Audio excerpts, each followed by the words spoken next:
नमस्कार छात्रों। भारत शिक्षण संस्था उमरगा संचालित श्री छत्रपति शिवाजी महाविद्यालय उमरगा। मैं प्राध्यापक नागदे जीएन, विभाग हिंदी। तो आज तक हमने कुल मिलाकर 16 कड़ियाँ देखी हैं। आज हम अगली कड़ी देखने वाले हैं और उसमें जो पद्य विभाग है, पद्य विभाग के माध्यम से आने वाली जो कविता है, कविता क्रमांक 7, और उस कविता का नाम है पेड़ होने का अर्थ। और इसके रचनाकार जो है वह है डॉक्टर मुकेश गौतम जी। जो भी रचनाएं होती है उस रचना के रचनाकार जो होते हैं, जो कवि होते हैं, उनका परिचय देखना सबसे महत्वपूर्ण होता है। तो आज हम पेड़ होने का अर्थ, इसके रचनाकार डॉक्टर मुकेश गौतम जी, उनके बारे में परिचय देखेंगे। डॉक्टर गौतम जी का जन्म जो है 1 जुलाई 1970 को उत्तर प्रदेश के सहारनपुर में हो चुका है। तो कवि डॉक्टर मुकेश गौतम जी, इनका जन्म 1 जुलाई 1970 को, क्योंकि उत्तर प्रदेश में सहारनपुर जो गांव होता है उस गांव में उनका जन्म हो चुका है। आधुनिक कवियों में आपने अपनी विशिष्ट पहचान बनाई है। तो आधुनिक युग के जो कवि हैं उस कवि के माध्यम से उनकी पहचान जो है, आधुनिक युग के कवियों में इन्होंने जो भी कविताएं लिखी हुई है उन कविताओं को देखने के बाद उन्होंने अपना स्थान जो है वे सर्वोच्च प्राप्त कर लिया है। और उसी के साथ साथ इन्होंने अपनी विशिष्ट पहचान आधुनिक कवि के माध्यम से अलग तरीके से बनाई है। ये कवि गौतम जी के माध्यम से उनका परिचय दिया जाता है। आपने आधुनिक भावबोध को सहज सीधे रूप में अभिव्यक्ति दी है। तो कवि ने आधुनिक जो भावबोध होते हैं, जो भी पाठक होता है, जो भी रचनाकार होते हैं और जो भी पाठक उसे पढ़ लेता है, सहज और सीधे रूप से उस पाठक के समझ में आए और उसी प्रकार की अभिव्यक्ति जो है कवि डॉक्टर मुकेश गौतम जी ने की हुई है। और उसी के माध्यम से उनका परिचय यहाँ पर दिया जाता है। वर्तमान मनुष्य की समस्याएं और प्रकृति के साथ हो रहा क्रूर मजाक आपके काव्य में प्रखरता से उभर कर आता है। तो वर्तमान स्थिति जो चल रही है और वर्तमान स्थिति के माध्यम से मनुष्य की जो भी समस्याएं हैं, उन समस्याएं और प्रकृति के साथ जो मानव जुड़ चुका है और कुदरत के साथ जो भी क्रूर मजाक, जो गुनौना मजाक किया जा रहा है, उसका उन्होंने अपने काव्य के प्रति उसके ऊपर प्रहार करने की कोशिश जो है कवि मुकेश गौतम जी ने यहाँ पर की गई है। आप हास्य व्यंग के लोकप्रिय मंच कवि है, फिर भी सामाजिक सरोकार की भावना आपके काव्य का मुख्य स्वर है। तो कवि के माध्यम से उनका परिचय यहाँ पर दिया जाता है। एक तो वे कवि है, उसी के साथ साथ वे हास्य व्यंग के साहित्यकार के रूप में उनकी पहचान सामने चली आती है। हास्य व्यंग के लोकप्रिय कवि के रूप में उन्होंने मंच के माध्यम से लोगों तक आपने साहित्य जो है पहुंचाने की कोशिश की है और उसमें वे सफल बन चुके हैं। और इसलिए इनके काव्य का मुख्य स्वर जो है हास्य व्यंग के लोकप्रिय कवि के रूप में उनकी पहचान हिंदी साहित्य में दिखाई देती है। आपकी समग्र रचनाओं की भाषा अत्यंत सरल, सहज है तथा मन को छू जाती है। तो इन्होंने जो भी रचनाएं लिखी हुई हैं वे सभी रचनाओं के माध्यम से अत्यंत सीधी सरल भाषा के माध्यम से सहज तथा सभी के मन को छू लेने वाली या सभी का मन जीतने वाली इनकी भाषा जो है यहाँ पर हिंदी साहित्य के माध्यम से दिखाई देती है। आपके काव्य में बड़े ही स्वाभाविक और लोक व्यवहार के बिंब, प्रतीक और प्रतिमान आते हैं, जो प्रभावशाली ढंग से आपके भावों और विचारों का संप्रेषण पाठकों तक करते हैं। तो कवि ने जो भी काव्य पंक्तियाँ लिखी हुई है उस काव्य में बड़े स्वाभाविक रूप से उन्होंने लोगों के साथ जो व्यवहार किया जाता है उस लोक व्यवहार को प्रतिबिंबित करने की कोशिश की है। और उसका प्रतिमान जो है कवि को प्रभावशाली ढंग से प्राप्त हो चुका है और इन्होंने उस भाव को अपने विचारों के रूप में यहाँ पर पाठकों तक पहुंचाने की कोशिश जो है कवि डॉक्टर मुकेश गौतम जी ने हिंदी काव्य पंक्तियों के माध्यम से की हुई है। एक कवि के माध्यम से उनका परिचय यहाँ पर दिया जाता है। इनकी जो प्रमुख रचनाएं हैं उस रचनाओं के माध्यम से देखा जाता है कि अपनों के बीच सतह और शिखर, सच्चाइयों के रूबरू, वृक्षों के हक में लगातार कविताएं, प्रेम समर्थक है पेड़, इसकी क्या ज़रूरत थी, एक कविता संग्रह है इन्होंने हिंदी साहित्य के माध्यम से लिखे हुए हैं। विधा परिचय के तौर पर यहाँ पर बता दिया जाता है कि प्रस्तुत काव्य में कवि ने एक नई कविता की अभिव्यक्ति यहाँ पर दी हुई है। मानव के मन में जो भी भावबोध आते हैं, कवि के मन में आने वाले जो भावबोध होते हैं, उस भावबोध को व्यक्त करने के लिए काव्य क्षेत्र जो है उसे नए प्रयोग शिल्प और भावपक्ष के स्तर पर पाए गए हैं। तो नए भावबोध को अभिव्यक्त करने के लिए जो काव्य क्षेत्र होता है, जिसे हम कविता के माध्यम से, पद के माध्यम से पहचानते हैं, उस काव्य क्षेत्र में नए प्रयोग तथा नई शिल्प जो होती है और लोगों के भाव को पहचानना, उनके पक्ष को पहचानना और उसी स्तर पर उसे लिखने का कार्य करना और उसे ही नए शब्द प्रयुक्त हुए नए प्रतिमान, उपमान और प्रतीकों की तलाशा गया है।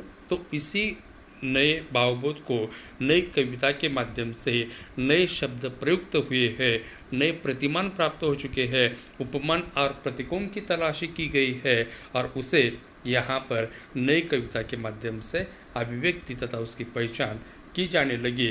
फलतः नई कविता आज के व्यस्तम मनुष्य का दर्पण बन गई है और आसपास की सच्चाई की तस्वीर बन चुकी है। और उसका फल यह हो चुका है कि नई कविता आज जो व्यस्तमय मनुष्य है, कि हर मनुष्य जो है अपने अपने काम के प्रति व्यस्त होता चला जा रहा है और उसी व्यस्तमय मनुष्य का दर्पण बन चुकी है और आसपास की जो सच्चाई होती है उन सच्चाइयों की तस्वीर बनकर ये नवी कविता सामने आ रही है। यह विधा परिचय के माध्यम से यहाँ पर कवि डॉक्टर मुकेश गौतम जी के तौर पर उनकी काव्य पंक्तियों के बारे में यहाँ पर परिचय दिया जाता है। आगे जो कवि ने आपने इस काव्य पंक्तियों के माध्यम से जो रचना को शीर्षक दिया है पेड़ होने का अर्थ, इस काव्य पंक्तियों के माध्यम से कवि ने यहाँ पर बताने की कोशिश की है कि पेड़ और मनुष्य, जो पेड़ होता है, कि पेड़ और मनुष्य का नाता आदि काल से चला रहा है, अनंत काल से पेड़ और मनुष्य इन दोनों का नाता जो है हमेशा के लिए बना हुआ है और वह चलता ही चला आ रहा है। इसलिए कवि कहते हैं कि प्रकृति मनुष्य के जीवन का स्पंदन और पेड़ इस स्पंदन को पोषक तत्व देता है। जो कुदरत है, जिसे हम प्रकृति कहते हैं, मनुष्य के जीवन का स्पंदन है और उसी स्पंदन को पेड़ इस स्पंदन को एक पोषक तत्व देने की कोशिश करता है और हमेशा के लिए वे देता रहता है। एक कवि ने प्रस्तुत काव्य पंक्तियों के माध्यम से यहाँ पर बताने की कोशिश की है। तो कवि कहते हैं पेड़ मनुष्य का बहुत बड़ा शिक्षक होता है। जो पेड़ है असल में वे बोल नहीं सकता, सुन नहीं सकता, और उसी के साथ साथ मानव जो होता है वे बोल सकता है, सुन सकता है, समझ सकता है, सारी बातें कर सकता है और वह गुरु के रूप में एक दूसरों को ज्ञान भी दे देता है। लेकिन पेड़ ऐसा कुछ भी नहीं करता। लेकिन कवि ने फिर भी यहाँ पर बता दिया है कि पेड़ न बोलता हुआ भी मनुष्य का एक बहुत ही बड़ा शिक्षक के रूप में कवि ने पेड़ को पाया हुआ है। और कवि का कहना है कि पेड़ मनुष्य का बहुत ही बड़ा शिक्षक है। पेड़ और मनुष्य के बीच पुरातन संबंध बना हुआ है, कि पेड़ और मनुष्य के बीच जो है एक पुरातन काल से संबंध बना हुआ है।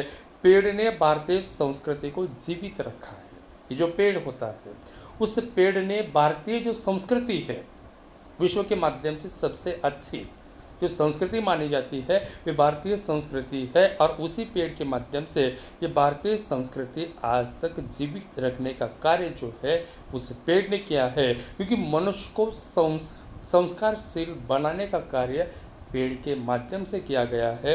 ये कवि का मानना है। पेड़ मनुष्य को हौसला बढ़ाता है, कि पेड़ जो होता है मनुष्य में एक हौसला बढ़ाता है, समाज के प्रति उनका दायित्व और प्रतिबद्धता का निर्वाह करना सिखाता है और सच्ची पूजा का अर्थ समझाता है। तो पेड़ मनुष्य का शिक्षक किस तरीके से बन सकता है, ये भी कवि ने यहाँ पर बता दिया है। पेड़ ने भारतीय संस्कृति को जीवित रखने की कोशिश की है। मनुष्य को संस्कारशील बनाने की कोशिश पेड़ के माध्यम से उसे ज्ञान मिल जाता है। पेड़ मनुष्य का हौसला बढ़ाता है। समाज के प्रति जो उत्तरदायित्व होना चाहिए उसका प्रतिबिंबित निर्वाह करने की बात जो होती है पेड़ के माध्यम से मानव को सिखाया जाता है। और सच्ची पूजा का अर्थ जो होता है वे पेड़ के माध्यम से मानव के समझ में चली आती है। ये उदाहरण के माध्यम से कवि ने अपने प्रस्तुत काव्य पंक्तियों में बताने की कोशिश की है। कवि ने मनुष्य जीवन में पेड़ की विभिन्नार्थी भूमिकाओं को स्पष्ट करते हुए उनके होने की आवश्यकता की ओर संकेत किया है कि कवि ने मनुष्य जीवन में पेड़ के विभिन्न भूमिकाएं हैं कि पेड़ किस किस भूमिका में सामने चला आता है उसे स्पष्ट करते हुए उसके होने की जो आवश्यकता है कि पेड़ इस धरती के ऊपर होना महत्वपूर्ण है अपनी संस्कृति को आबादित रखने के लिए और मानव को शिक्षा देने के लिए पेड़ जो होते हैं वे सबसे महत्वपूर्ण माने गए हैं और उसकी आवश्यकता हर पग में मानव के जीवन में होती है और उसी की ओर संकेत करने का इशारा जो है कवि ने प्रस्तुत काव्य पंक्तियों के माध्यम से किया है। सब कुछ दूसरों को देकर पेड़ जीवन की सार्थकता को सिद्ध करता है। इस सब कुछ दूसरों को देता है। पेड़ स्वयं के लिए कुछ भी नहीं रखता, वे दूसरों को सब कुछ दे देता है, लेकिन फिर भी जीवन की पेड़ जो होता है कि जीवन की सार्थकता को सिद्ध करता हुआ जीवन किस में छिपा हुआ है, जीवन की सार्थकता किस में छिपी हुई है, इसके बारे में पेड़ जो होता है हमें ज्ञात कर देता है, हमें सीख देता है और वह स्वयं के लिए कुछ भी नहीं रखता। ये कवि डॉक्टर मुकेश गौतम जी ने प्रस्तुत काव्य पंक्तियों के माध्यम से यहाँ पर बताने की कोशिश की है। पेड़ होने का अर्थ कवि डॉक्टर मुकेश गौतम पेड़ के माध्यम से मनुष्य को मानवता, परोपकार, मानवचित्त जो अच्छे गुण होते हैं उस अच्छे गुणों की प्रेरणा उस पेड़ से लेने के लिए कहा है। मनुष्य जरा से प्रकृति परिस्थिति आने पर यानी कि मनुष्य के ऊपर कोई प्रतिकूल परिस्थिति चली आती है और उसी कार्य के माध्यम से मनचाही सफलता न मिलने पर आदमी अपना हौसला खो बैठता है, लेकिन पेड़ अपना हौसला कभी खोता नहीं है। पेड़ भयंकर आंधी हो, तूफान हो, उसका सामना करता है और घायल होकर भी वे टेढ़ा मेढ़ा हो जाता है, टेढ़ा हो सकता है होता है, परंतु वह अपना हौसला जो होता है कभी छोड़ता नहीं है। ये कवि ने प्रस्तुत काव्य पंक्तियों के माध्यम से यहाँ पर मानव को बता दिया है।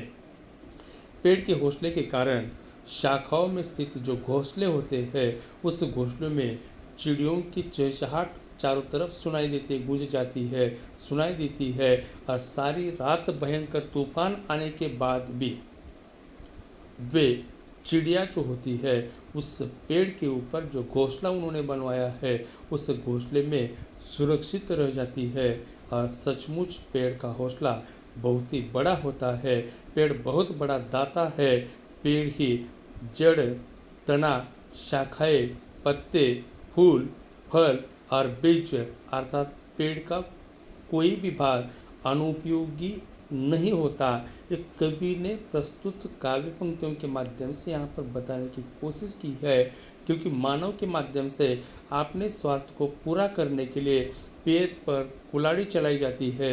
उसे काटने वाले किसी भी दुर्व्यवहार और अत्याचार का पेड़ कभी बदला लेने के बारे में सोचता नहीं है। वह तो जीवन भर देता रहता है कि जिसको ज़रूरत है उसे देने का कार्य पेड़ करता है। हम जो सांस लेते हैं और उसके माध्यम से जो विषैला या जहरीला वायु हम अपने नाकों से बाहर छोड़ते हैं, पेड़ उसे स्वच्छ करके हमें स्वास्थ्यवर्धक वायु फिर से प्रदान कर देता है और यह कार्य पेड़ के माध्यम से किया जाता है। पेड़ रोगों के लिए विभिन्न प्रकार की औषधियाँ देता है। और मनुष्य समाज में किसी भी शव यात्रा हो या शुभ कार्य हो या फिर किसी की बारात हो, पेड़ सभी को पुष्पों की सौगात देता है, फूलों का उपहार देता है। पेड़ कभी कवि को कागज, कलम तथा शाही, पेड़ वैद्य, हाकिम, विभिन्न रोगों के लिए दवाई तथा शासन और प्रशासन के लोगों के लिए उन्हें बैठने के लिए कुर्सी भी दे देता है, मेज दे देता है और आसान भी वहाँ पर दे देता है। वास्तव में देखा जाए तो पेड़ पेड़ की ऐसी कोई भी वस्तु नहीं है जो मनुष्य के काम आती नहीं है। कि पेड़ की जो भी लकड़ी होती है या उसके माध्यम से बनाई गई ऐसी कोई भी वस्तु नहीं है जो कि मनुष्य के काम नहीं आती। ये कवि ने यहाँ पर बता दिया है। और उसी के साथ साथ पेड़ संतों के समान होता है। जो पेड़ होता है वह संतों के समान होता है, जो दूसरों को देते ही किसी की कुछ अपेक्षा नहीं रखते। क्योंकि पेड़ संतों के समान होते हैं, क्योंकि दूसरों को दान दे देते हैं, लेकिन उसके बदले वे कोई किसी प्रकार की अपेक्षा तथा उपेक्षा नहीं रखते। वास्तविक तो यह पेड़ दुदुची है। अब दुदुची इसका मतलब जो है यहाँ पर कवि ने बता दिया है। दुदुची इसका मतलब है कि एक ऋषि जिन्होंने वृत्तासुर का वध करने हेतु अस्त्र बनाने के लिए इंद्र को अपनी हड्डियाँ दे दी थी, तो उसी दुदुची के माध्यम से यहाँ पर उस पेड़ को पहचाना जाता है, क्योंकि स्वयं उस राक्षसी का वध करने के लिए स्वयं की हड्डियाँ के माध्यम से वहाँ पर उन्होंने समाधि लगाई दी थी, अपना देह त्याग कर दिया था। और उसी प्रकार दुदुची के समान वह पेड़ कार्य कर लेता है। और उन्होंने बता दिया है कि जिस प्रकार दुदुची ने देवताओं की रक्षा के लिए वज्रास्त्र बनाने के लिए जीते जी अपनी अस्थियां भी दान कर दी थी, उसी प्रकार पेड़ बिना किसी स्वार्थ के जीवन भर देता रहता है। ये कवि ने प्रस्तुत काव्य पंक्तियों के माध्यम से यहाँ पर पेड़ होने का अर्थ इस कविता में जो पेड़ होता है उस पेड़ के महत्व को वर्णित करने की कोशिश की हुई है। तो देखिए रचना, कवि ने अपने पहले काव्य पंक्तियों के माध्यम से आदमी पेड़ नहीं हो सकता, कि आदमी जो होता है वे कितना ही धनिक क्यों न हो, कितना ही बड़ा क्यों न हो, कितना ही उसका महल बड़ा क्यों न हो, लेकिन पेड़ के समान वह कभी बन नहीं सकता। ये कवि ने यहाँ पर बता दिया। क्योंकि आदमी जो होता है वह स्वार्थ से भरा हुआ है। क्योंकि आदमी के मन में स्वार्थ होती है, ईर्ष्या होती है, द्वेष होता है, मत्सर होता है और एक दूसरों के प्रति वे बुराइयों का व्यवहार कर लेते हैं। लेकिन पेड़ के मन में ऐसी कोई भी भावना नहीं होती और इसलिए कवि यहाँ पर कहते हैं कि आदमी पेड़ नहीं हो सकता। एक कवि ने आपने पहले चरण के माध्यम से यहाँ पर शीर्षक ही दिया हुआ। तो कवि कहते हैं, कल आपने कमरे की खिड़की के पास बैठकर जब मैं निहार रहा था कि एक पेड़ को, तब मैं महसूस कर रहा था पेड़ होने का अर्थ। मैं सोच रहा था आदमी कितना भी बड़ा क्यों न हो जाए, वह एक पेड़ जितना बड़ा कभी नहीं हो सकता। या यूं ही कहूँ कि आदमी सिर्फ आदमी है, वह पेड़ नहीं हो सकता। तो प्रस्तुत काव्य पंक्तियों के माध्यम से कवि ने यहाँ पर बताने की कोशिश की है। कवि ने अपने मकान में खिड़की के पास बैठकर कवि उस पेड़ का निरीक्षण करते हुए उस पेड़ के बारे में यहाँ पर बता रहे हैं। तो प्रस्तुत काव्य पंक्तियों के माध्यम से कवि ने पेड़ के माध्यम से मनुष्य को मानवता, परोपकार आदि मानवोचित जो गुण होनी चाहिए, कि मनुष्य के अंदर मानव के जो गुण होने चाहिए उसकी प्रेरणा दे रहे हैं।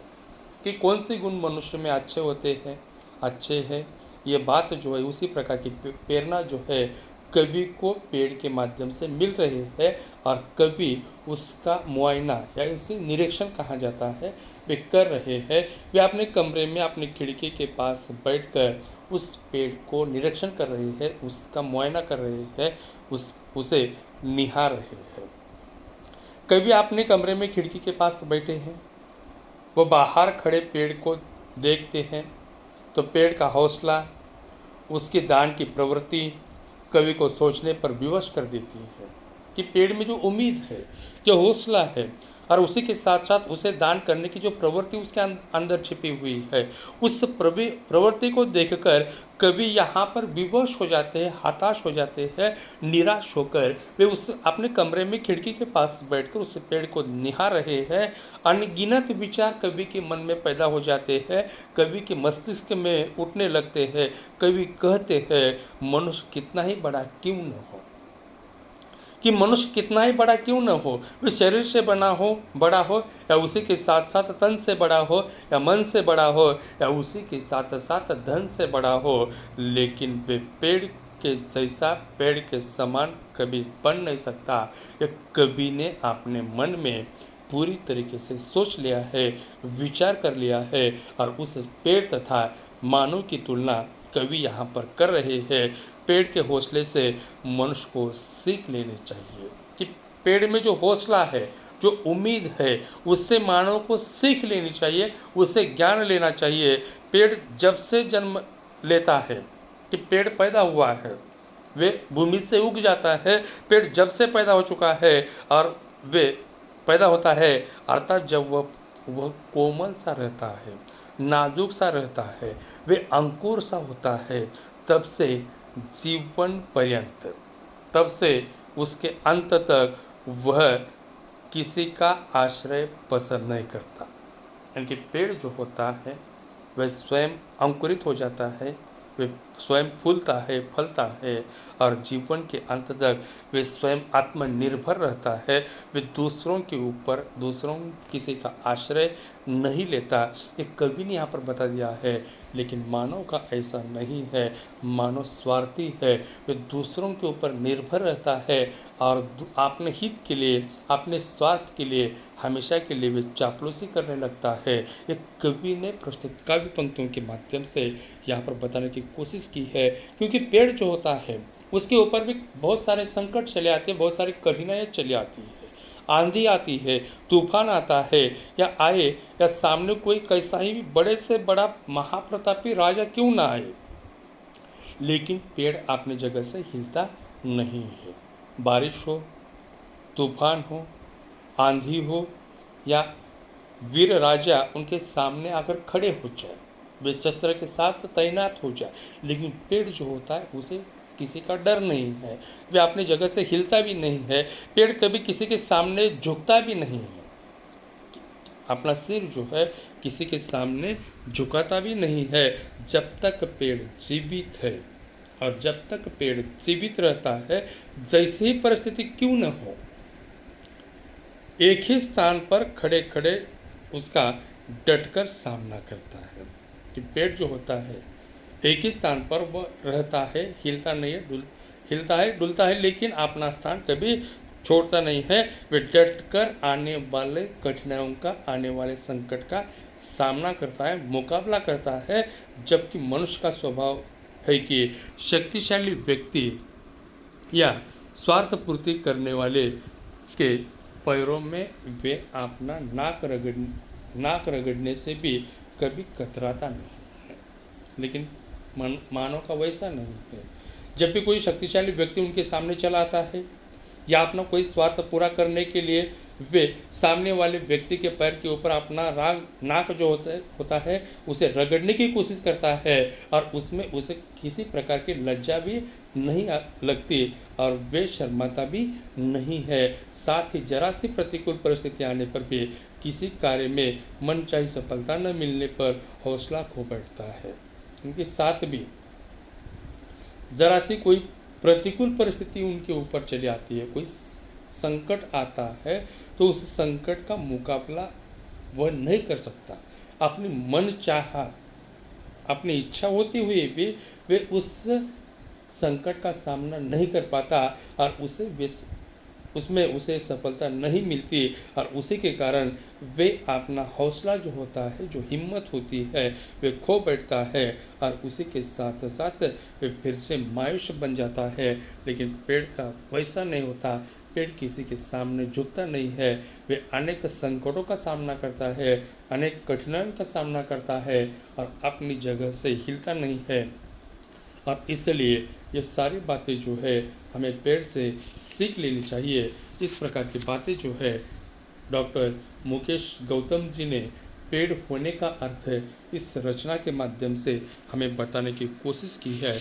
जो अगली रचना है, अगली जो कविताएं बच चुकी है, वे अगले इस वीडियो में हम देख लेंगे। तब तक के लिए धन्यवाद।